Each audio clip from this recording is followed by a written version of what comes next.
عندي استفسار. هو التعويم المفروض ان هو مأثر على كل الناس؟ لان انا بقيت حاسه ان التعويم معمول كده حاجه اكسكلوسيف ليا والمعارفي. معمول لنا كده تعويم على الضيق ليا وللناس اللي اعرفهم والقرايبي. ابتديت اشك الصراحه، لان بقى في عوالم مختلفه.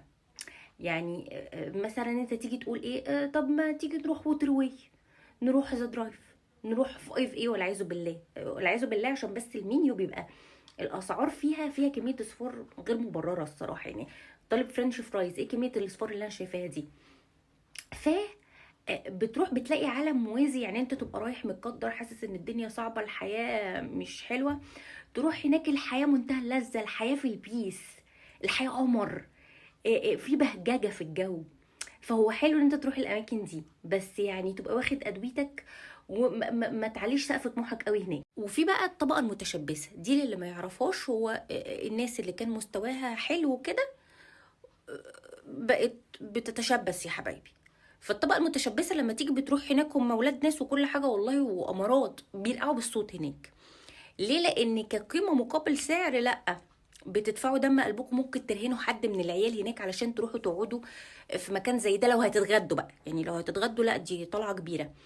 فاحنا نروح ناخد اي حاجه في مكان احنا عارفينه، ستاربكس مثلا، اثر معاكم في حاجه روحوا اقعدوا في ستاربكس وجيبوا المشروب اللي انتوا عارفينه. اكتر من كده لا، يعني هتبقى صعبه، هتجرحكم جامد، هتوجعكم لاخر الشهر. طيب انا عايزه برضو اعرف حاجه. ذا درايف، ايه حبه للكلاب؟ يعني اي حد بيروح من غير كلب بيحس انه شخص منبوذ هناك. يعني لو انت تعالى بالكلب بتاعك تدخل ذا درايف، كميه كلاب بتاوي اكتر من البني ادمين.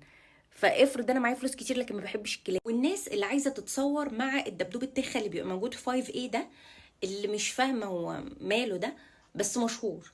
فالفوتوشوب اثر معاكم في حاجه؟ يعني واحده من صحباتكم راحت خلاص، اتكتبت لها طالعه هناك، ربنا كرمها وراحت، نستأذنها، ممكن لو سمحتي هشيل راسك وهحط هقلوظ راسي مره وصاحبتي مره ومش عارف ايه، ويبقى اسمنا كلنا بقينا وكلنا رحنا وتصورنا وكلنا اتبسطنا واحنا ما اتحركناش من على الكنبه. احنا لازم الجيش قال لك اتصرف، صح ولا لا؟ طيب حبايبنا اللي في زايد بقى، بتوع كابيتال بقى وزيد بارك واركان، دول هناك بيحتفلوا بالكريسماس اكتر من الفاتيكان بذات نفسه. وطبعا كل ما زاد الاحتفال كل ما زاد الدفع. فيعني لما حد في زي تيجي يقول لك تعالى نتقابل هناك، لا اقول له لا، انا ما بروحش انا هناك. عايز تجي لي تعالى لي انا، تعالى لي في اي حته نتقابل في ارض محايده، لكن اجي لك انا زايد لا، هتعور جامد. واللي مخلينا مش فاهمين هو ايه اللي بيحصل، ان انت تيجي تروح الاماكن الغاليه او الغاليه قوي تلاقيها زحمه، ويقول لك ويتنج ليست مثلا على مطعم غالي جدا بال4 ساعات. ليه هاكل طعام اهل الجنه؟ وبعدين اصلا هتلاقيها عينات وهتدفع دم قلبك، وفي الاخر هتروح تكمل في البيت عشان انت قايم ربع بطن اساسا. آه تبص على الناس اللي تعبانه، ناس كتيره جدا. انا عارفه ان احنا كتير، بس الاكستريمز بقت واضحه جدا، وخلت الواحد بقى تعبان، هو مش عارف بالظبط هو فين، هو فوق ولا تحت، هو شمال ولا يمين. تدخل بقى على الفيسبوك تلاقي ناس، والله ناس يعني عاديين وكانوا فله وحالتهم فله، يعني بيدوروا على رجول فراخ علشان ياكلوها.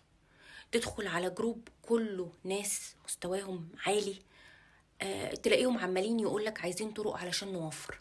فتحس ان احنا بقينا بنتمرجح، احنا مش عارفين احنا فين، نطلع فوق نتعب، ننزل تحت مش عارفين.